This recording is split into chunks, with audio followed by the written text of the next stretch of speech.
Bismillahirrahmanirrahim. Assalamualaikum warahmatullahi wabarakatuh.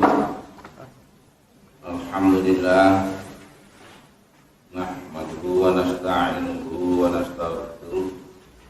Wa na'udzu billahi min syururi anfusina wa min sayyi'ati a'malina. May yahdihillahu fala mudilla lahu wa may yudlil fala hadiya lahu. Asyhadu an la ilaha illallah wa asyhadu anna Muhammadan abduhu wa rasuluh. Allahumma shalli wa sallim wa barik ala nabiyyina Muhammadin wa sallam tasliman katsira amma ba'du. Qala ta'ala fil Qur'anil Karim, a'udzu billahi minasyaitonir rajim. Bismillahirrahmanirrahim. Ya ayyuhalladzina amanu taqullaha haqqa tuqatih wa la tamutunna illa wa antum muslimun. Shadaqallahul adzim. Alhamdulillah, dari Allah Subhanahu wa taala, malam ini kita bisa bersilaturahim dan dalam suasana masih bulan Syawal. Saya ucapkan taqabbalallahu minna wa minkum. Semoga ibadah puasa kita diterima Allah Subhanahu wa taala dan kita sekarang masuk bulan Syawal. Syawal ada peningkatan, ditingkatkan setelah Ramadan, ditingkatkan amalia-amalia Ramadan itu sebagai bekal kehidupan 11 bulan kemudian. Apakah tahun depan masuk dalam bulan Ramadan lagi? Wallahu a'lam. Dalam saat ini kajian kita berkisar atau kita akan membahas sejarah Rasulullah SAW atau kisah Nabi Muhammad SAW atau Sarah Nabawi yang sering kita kenal, yang intinya yang kita mempelajari sejarah para nabi terutama kita Muhammad SAW. Kalau kita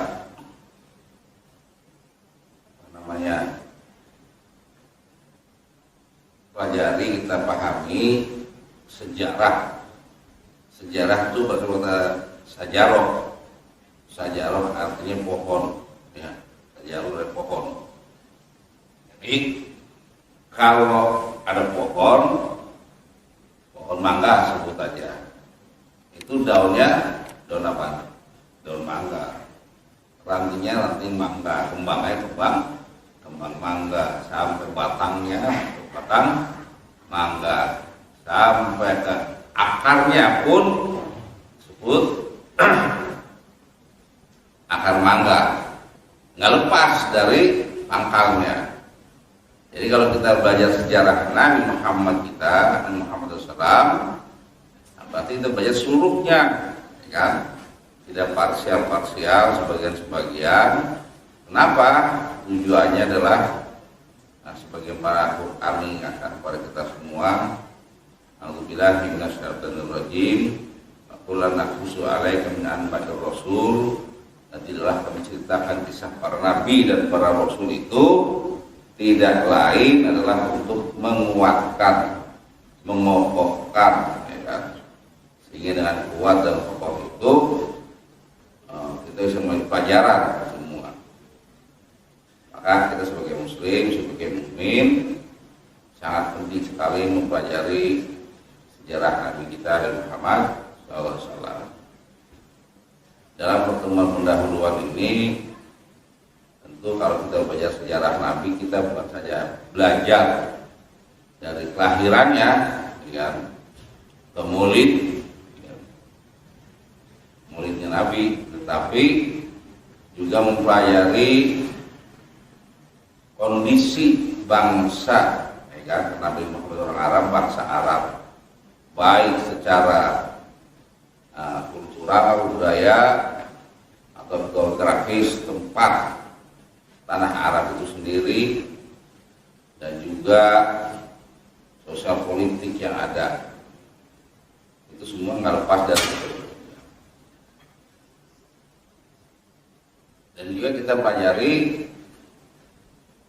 adalah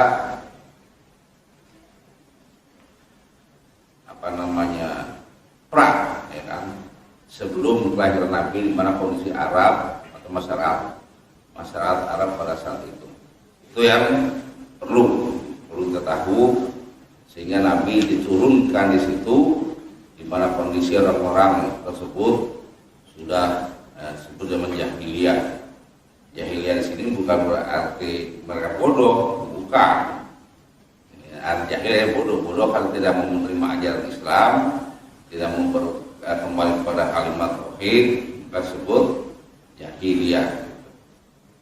Baiklah, sebagai pendahuluan bahwa Jazirah Arab sebenarnya tidak hanya terdiri atas gurun pasir yang sering kita lihat atau kita dengar atau kita pernah ke sana yang berhaji, namun ada banyak tanah yang subur yang terdihuni sejak lama. Tanah-tanah subur itu terutama terletak di daerah pantai. Di pantai itu seperti Yaman, Yamamah, Hadramaut. Hadramaut itu tempat para habib Hadramaut, Yaman itu. Pas sudah hadir, maut yang hadir itu mati, itu harus ganas, gitu kan. Disebut Hadramaut. Itulah di situ ada yang namanya Tamimi, ada yang namanya bahasa Indonesia ini semua orang Hadramaut semua, bagian besar ya Hadramaut semua. Di samping Hadramaut ini kan ada Ahsa. Lalu di bagian tengah Jazirah Arab ada sebuah wilayah subur lain yang bernama Najd. Najd juga daerah subur. Wilayah ini dikenal sebagai tempat asal, ya kan, kuda-kuda yang terkenal, kuda-kuda tunggangan, kuda-kuda perang yang itu keluar dari situ semua yang dipakai. Dan sekarang juga masih pada sekali masih menggunakan kuda sebagian, karena kuda itulah senjata ampuh, senjata alat transportasi pada saat itu yang cepat. Sekarang kan sudah ada pesawat tempur, pesawat terbang dan sebagainya. Najd dan Yamamah terkenal sebagai penghasil gandum. Hasil gandum yang dijual atau diekspor seluruh penjuru Jazirah Arab. Sehingga saking banyaknya gandum yang dihasilkan, konon mampu memenuhi kebutuhan seluruh penduduk Jazirah Arab yang ketika itu, kan, Nabi Muhammad SAW dilahirkan itu penduduk seluruh Jazirah Arab, bukan Kahaya. Jazirah Arab ada yang tadi katakan ada Hadramaut, ada Yaman, itu hampir 10 jutaan penduduknya. Di luar daerah subur yang lain itu Taif, itu adalah subur yang dingin, ya, tempat di mana Nabi pada nanti setelah Nabi minta perlindungan ke Taif. Di Taif disambitin, dilempari batu, itu daerah subur, daerah yang luar biasa. Suhu yang sangat panas, tapi kalau malam dingin, karenanya penduduk Arab umumnya suka mengembara. Maka bulan-bulan dalam Islam itu sering disebut seperti Ramadan, arti membakar. Sebelum Ramadan bulan apa namanya?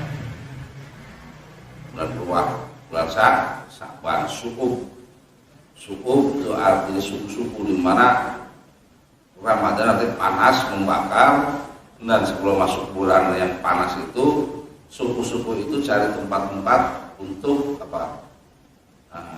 yang ada mata airnya. Dia mereka bikin tenda, bikin kemah di pinggir-pinggir daerah yang ada airnya, pada danau atau apa, untuk mengantisipasi datangnya musim panas yang terik sekali.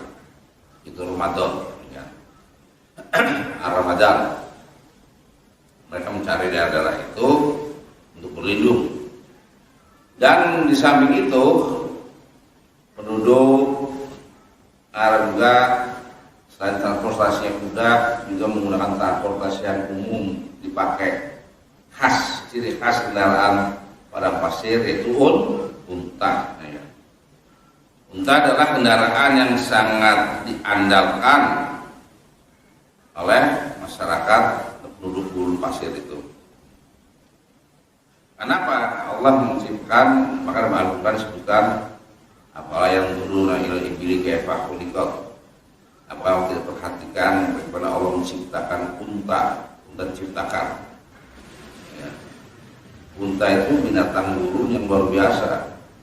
Dia mampu menahan haus selama 17 hari nggak minum. Mau sekali minum sekolah habis tuh. Dan makanannya juga makan apa aja. Yang kambing tidak suka karena ranting atau batang yang pahit, sama unta dilalap aja dimakan. Susunya bisa buat obat untuk netes mata, luto itu.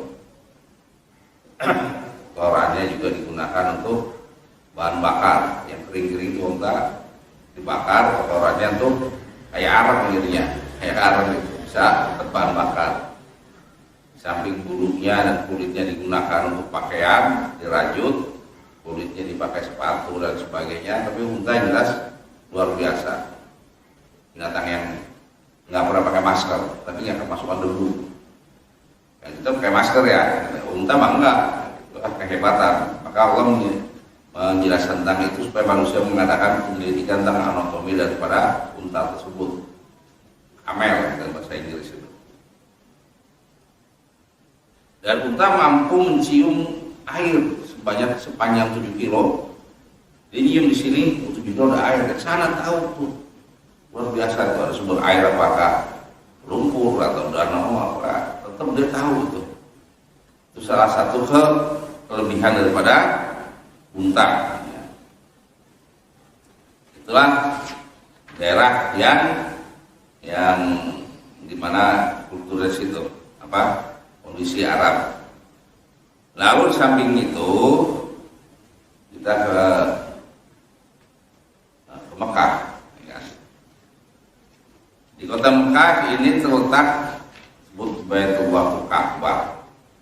Ka'bah ini dalam sejarah sudah ada sejak zaman Nabi Adam, lalu diperbaiki oleh Nabi Ibrahim alaihissalam setelah tenggelam di masa Nabi Nuh.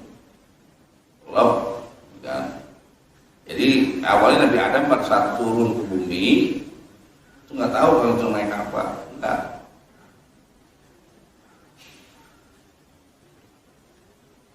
Nabi Adam itu turun di Sri Lanka, India. Makanya ada pelabuhan di Saudi itu namanya pelabuhan Jeddah dari nenek. Ada situ ada makam Siti Hawa, kota nenek, kota Mbah Putri gitu, Jeddah. Nah, Ka'bah ini pada saat Nabi Adam pusing keliling 7 kali itu sambil berdoa, nangis, Rabbana ya Rabbana dhalamna anfusana wa illam taghfir lana lanakunanna minal khasirin. Ya Tuhan kami telah banyak mendolimi diri kami, ya mendolimi diri kami. Kalau kamu tidak maafkan kami, maka termasuk kami dalam rugi terus saja. Nabi Adam itu sampai muter 7 kali. Itulah gundukan batu. Gundukan batu. Nah disitulah sekarang disebut dengan Ka'bah. Nah, pada saat Nabi Ibrahim itu diperintahkan untuk membangun, memperbaiki Ka'bah itu. Al-Quran mengingatkan pada pada Ibrahimu, dan kita ketika Allah memberikan perintah kepada Nabi Ibrahim, kan, untuk apa? Untuk mendirikan, membangun kembali Ka'bah yang sudah lama kota tua, maka disebut Baitul Atiq, kota yang antik, rumah yang antik, rumah tua, ya kan? Innawa awala Baitul Bibakatin Karomah. Pertama-tama rumah yang dibangun adalah rumah antik, itu rumah yang diberkati Allah Subhanahu wa taala. Di kota Mekah inilah terletak Ka'bah atau Baitullah, searah dengan Ka'bah, ya kan? maka seluruh muslim mengarah ke sana dalam menghadap melaksanakan sholat. Kalau kita di Indonesia ke sana ke barat agak serong dikit ya. Kalau yang kita tinggal di Mesir berlawanan menghadap ke timur dan sebagainya. Dan kondisi kota Mekah itu sekelilingnya dikelilingi oleh pegunungan. Pegunungannya ya pegunungan aja, sehingga wajar kalau musim hujan deras air dari gunung turun semua dan banjir ya. Cuman karena itu padang pasir jadi cepat nyerap, nggak kayak kita lama, apalagi udah di aspal semua beton udah akan nyerap. Kalau padang pasir itu turun deras langsung hilang, nggak sampai berjam-jam atau berhari-hari kan. Ini kota Mekah adalah sebuah lembah yang tidak begitu luas di tengah lautan pasir. Bukit-bukit mengurung lembah ini rapat, begitu rapatnya sehingga cuma ada 3 jalan untuk menuju kota Mekah tersebut. Yang pertama menuju Yaman dari situ, dan yang kedua menuju Laut Merah itu Jeddah, dan jalan yang ketiga adalah menuju Palestina. Jalan situ. Nanti kalau kita kaji ke belakang lagi, ya kan, tentang bagaimana perjalanan Nabi Ibrahim dari Palestina dari Kanaan ke ke Mekah, jangan dipikir kayak kita sekarang pakai mobil pakai AC, ya kan. Dari zaman Nabi Ibrahim jalan bawa bayi kecil namanya Nabi Ismail dengan istrinya Siti Hajar, dibawa ke lembah itu. Nabi Ibrahim ditanya oleh Siti Hajar, "Wahai suamiku, apakah engkau tinggalkan kami bersama bayi yang masih merah ini karena perintah Allah atau karena yang lain?" Itu karena pengaruh dari istri yang pertama, Sarah. Nabi Ibrahim karena perintah Allah. Oh iya, itu otokit. Karena perintah Allah, Hajar yakin Allah tidak akan menelantarkan hambanya. Pasti Allah akan memberikan rezeki. Akhirnya Nabi Ibrahim pun berangkat melaksanakan tugas. Nanti kembali setelah Nabi Ismail besar, lalu perintah menyembelih. Lama bala mau saya oleh budaya ini Pak Kopil mana.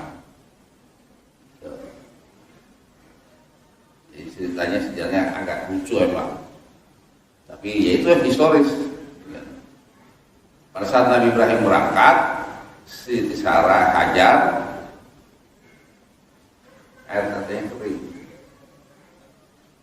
Dilihat Fata Morgana.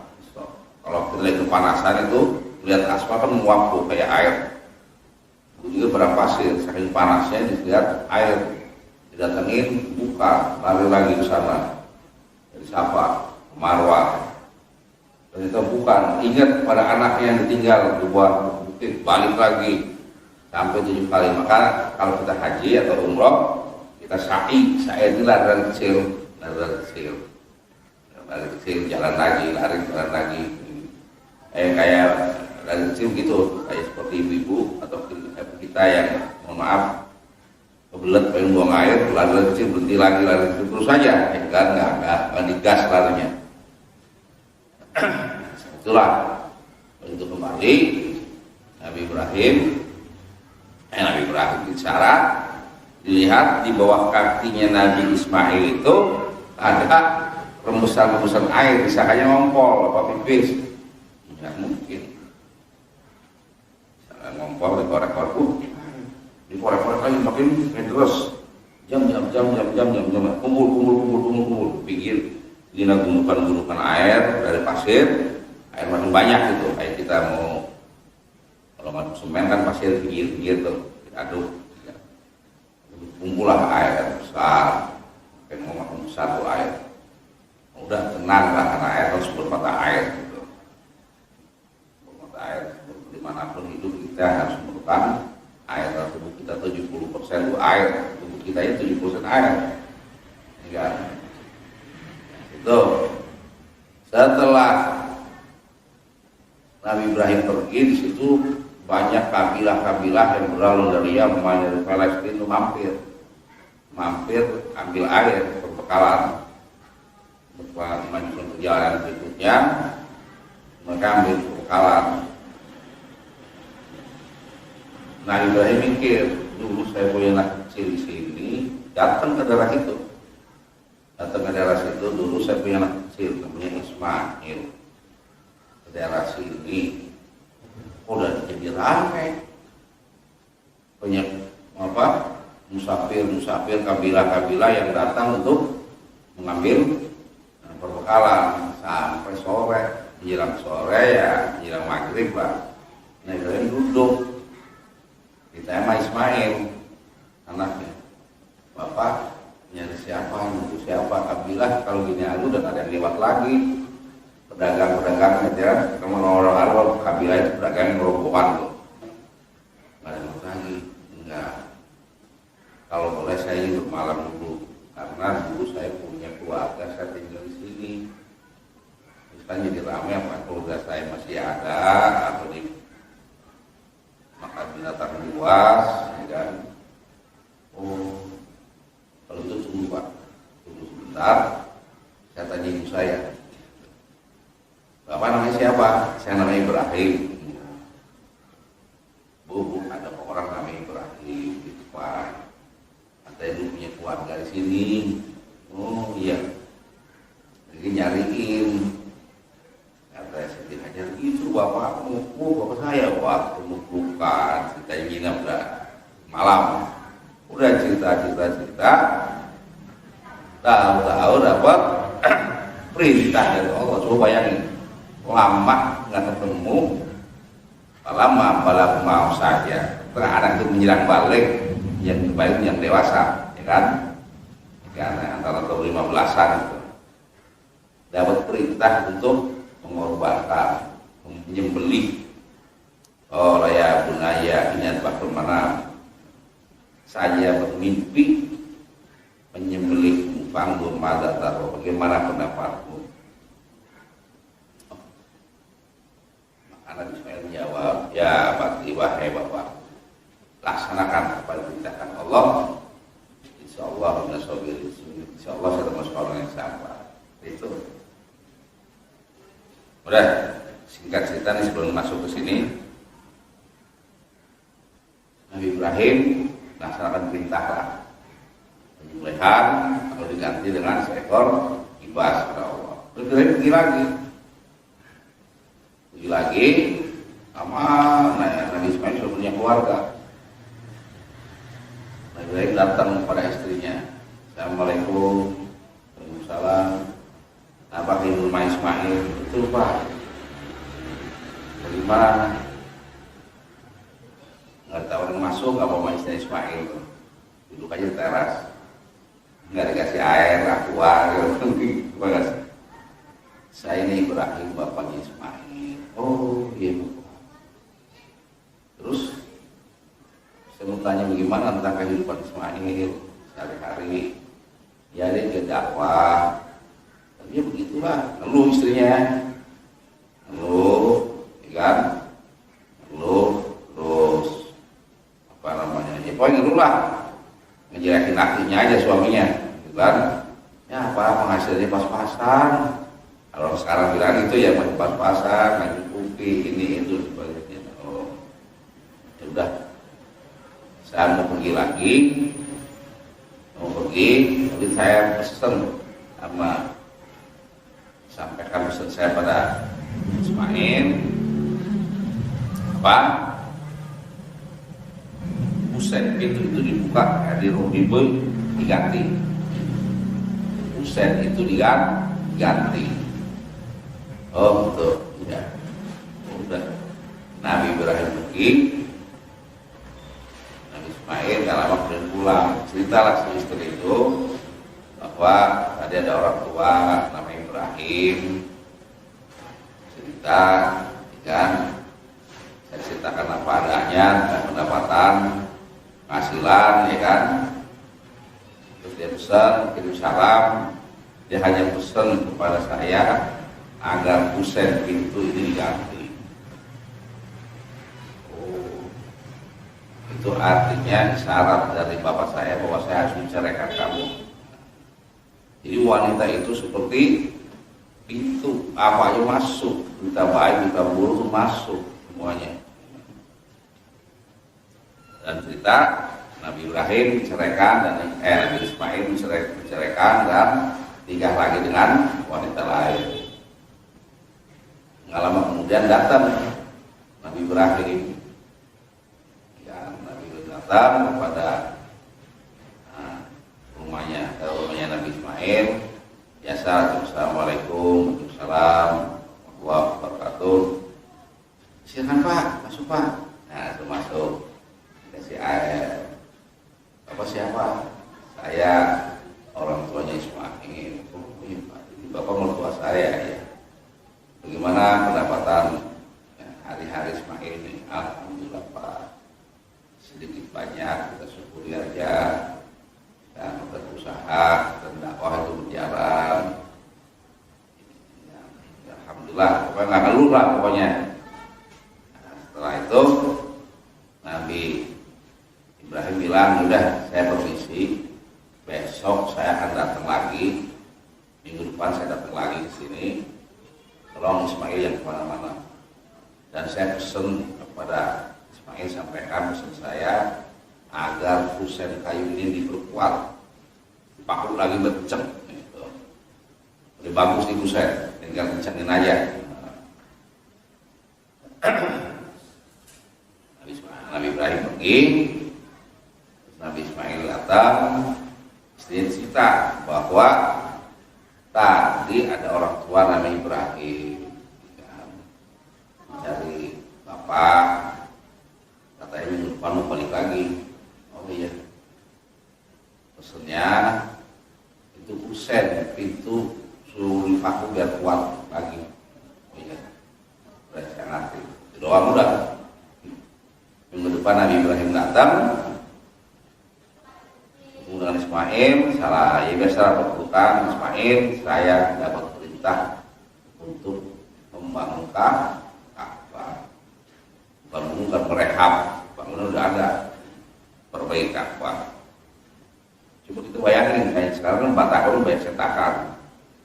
Kalau dulu bikin batanya dari batu dipahat, waktu segede bantal, segede kebo, pahat dulu segi 4, kumpulin, alat pahatnya kan nggak model kayak sekarang. Sekarang kan ada gerinda yang buat motong keramik, motong marmer, motong batu, ya kan? Dulu nggak ada ya. Begitulah besaran keteguhan mereka dan besaran Allah Subhanahu Wa Taala. Sampai dibangun Ka'bah, maka ada, kalau kita haji ada namanya Maqam Ibrahim. Maqam Ibrahim, makam, bukan makam, tempat berdiri Ibrahim. Ancik-ancik ini naik ke atas, nyemen lagi kan, terus batu-batu ditumpuk menggunakan perkat yang alami. Paling banyak menggunakan putih telur angsa, telur yang bangsa angsa lah. Ya, alhamdulillah sampai saat ini bangunan kokoh ribuan tahun. Sebenarnya kan kalau orang-orang barat tidak memasukkan keajaiban dunia, benar Eiffel, Borobudur, itu mah enggak dimasukin. Ya, itulah sentimennya mereka. Tapi ya itulah kebesaran Allah tunjukkan. Sampai sekarang berdiri mereka Ka'bah, ya. Tempat di mana sentral umat Islam beribadah, melaksanakan sholat. Maka bahwa lewat jaga satu Masjidil Haram, maka hadapkanlah dimana berada ke arah Masjidil Haram. Itu ada Ka'bah di situ. Maka arah melaksanakan ibadah. Nah itu sepintas tentang kondisi Arab pada saat itu. Dan berikutnya penduduk di sana itu ya dengan Badui. Bukan Badui yang di Banten, bukan. Di Banten kan orang Hindu, kan? Ya, jalan kaki menyeker terus, enggak. Badui, suku Badui adalah penduduk asli Jazirah Arab. Mereka adalah prajurit-prajurit yang tangguh, tinggi, sedang, artinya nggak terlalu tinggi, nggak terlalu pendek, biasa-biasa aja, ya kan? Kayak kita itu penduduk sana, ya kan? Tapi mereka memiliki fisik yang kekar karena tertempa oleh sinar matahari, lincah dan tahan menderita dalam keadaan dalam alam yang keras. Mereka tahan lapar.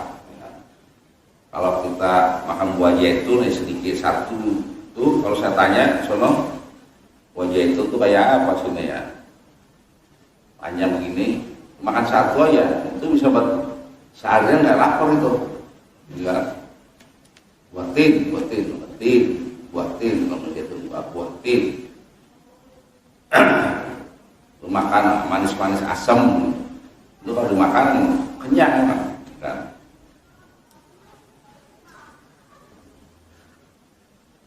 Lalu mereka punya kegelapannya kompakan antara suku-sukunya. Kalau ada anggota sukunya yang dibunuh oleh suku lain, dibela bisa-bisa, ya kan? Dibela bisa-bisa, ya kan? Tapi dengan walaupun demikian, orang Badui juga ramah. Kalau waktunya ramah ya ramah, ya kan? Senang memberi dan sangat menghormati tamu. Kalau tamu menghormati benar. Mereka juga hidupnya senang, tenang dan sabar. Orang Badui juga sangat mengagumi keindahan syair. Jadi sebelum Nabi Muhammad lahir, yang paling terkenal ya syair-syair itu. Kalau kita lihat nabi-nabi sebelumnya, Nabi Musa diperintahkan menghadapi Fir'aun, di mana Fir'aun itu masanya banyak dari penyihir, maka sihir-sihir itu ditumbangkan oleh mukjizat Nabi Musa. Begitu juga kaum Lut yang homoseksual, LGBT, ya kan, ditumbangkan oleh Lut, diajak berdakwah. Juga Nabi Syu'aib, faktor ekonomi. Nabi Syu'aib umatnya sering bikin curang dalam timbangan, ya kan? Maka Nabi Syu'aib mengajak untuk tidak curang. Di zaman Nabi Muhammad yang terkenal syair, sehingga syair itu kalau ada orang yang bisa bersyair itu sukunya terbawa keharuman, nama sukunya tersohor. Ya. Ini waktu sebelum. Ya. Untuk sementara kita bahas sini dulu, kita lanjutkan kesempatan yang akan datang. Ya. Jadi sebentar sebelum azan saya hanya ingin membatasi sampai kehidupan orang-orang Arab itu yang paling dibanggakan adalah syairnya. Jadi kalau ada suku di sini misalnya suku Pawasja, Adiwasja, jago syair pada saat diadu, wah suku ini terhormat. Sini terhormat syair, karena Quran itu turunkan menandingi mengimbangi syair-syair itu. Misalnya surah Al-Nasrah, Lakasodrok, Wadoknan, Kawizrok, Rok, mematukan. Luar biasa, nanti kita bahas. Nah dalam pertemuan ini kita sampai di penduduk ya Badui, penduduk Arab, Badui belum sampai pada Nabi ini. Jadi pada sampai bagian pertama ini Pak Jiwasja ya, kalau kurang lebih ada 162 bagian yang akan kita copy nanti per materi aja. Kita 162 bagian itu sampai Nabi selesai.